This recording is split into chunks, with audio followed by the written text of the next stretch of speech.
Ryan Cole, thanks for taking the time. Been a couple of weeks. You went to the Mount Sac Relays a couple of weeks ago. Last week, CSU, some other events. Lots of events. It's track season. How are you feeling about your team? What are some people you'd like to talk about? We're feeling pretty good. Yeah, you get to the middle of the season and it's every weekend and sometimes multiple events per weekend.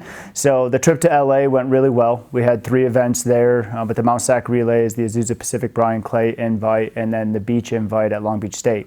So that was a really productive weekend for us.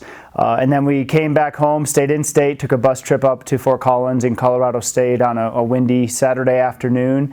But I think the underlying theme of both weekends has really been how we're competing. And as you get into the season, you get more repetitions of just going to track meets and kind of honing your craft, getting comfortable in that element of competition. And you want to be competing at your best at the end of the year, which we have coming up pretty quickly here. Yeah. So when you look at the trip to LA, we had people winning their sections there are 5,000 entries at that meet, probably 40 heats of the 1,500. But even within those races, Ava Gilliana winning her race, Bryce Lentz winning his race. At Mount Sac, you had Sam Gilman winning his race. You had Ethan Gardner winning the men's pole vault. At Long Beach State, you had CJ Dimnwobbe winning his section of the 100. You had Zach Larrier winning his 400. So there are a lot of different events going on, but when you get your opportunity, regardless what heat or section you're in or flight you're in, you want to go out and compete really well. Same thing going up to Colorado State. Not necessarily the most ideal conditions for a track meet, but you may run into that at the Drake Relays where it's maybe cold and rainy. You might get to Fresno, California in May and it's 92 degrees and hot. So regardless of the conditions, you want to be able to dial in and compete well. And up at CSU, we had Sean Geither win the 200.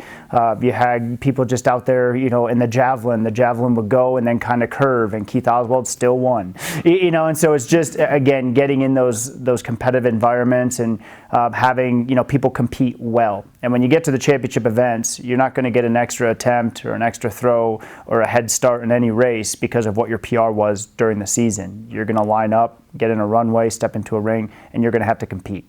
So we're really kind of dialed into how we're competing, and they've been competing really well. All right. You already mentioned this weekend you'll be going east and west, east to Drake Relays, west to Fresno for an invitational.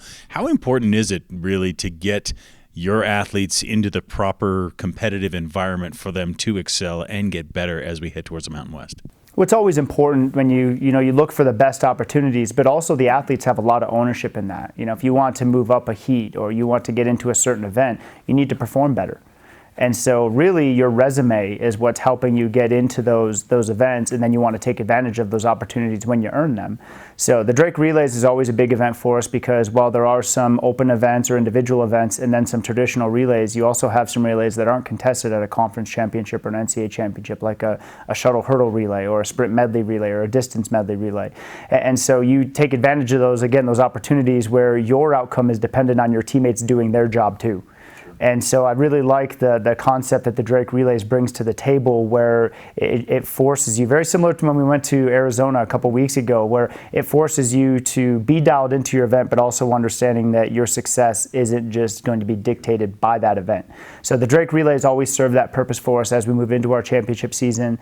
Going to Fresno State really is for some of our field eventers to get into the venue that our conference championship will be at, get a little more familiarity with that, just so when we go back in a few weeks, they're more in their normal element, and you kind of eliminate one variable of newness or change, and hopefully that helps them perform and compete as well as they're capable of.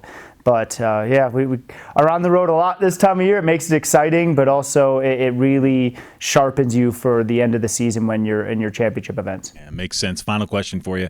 Mountain West, about 2.5 weeks away. That's, of course, what you ramp up for.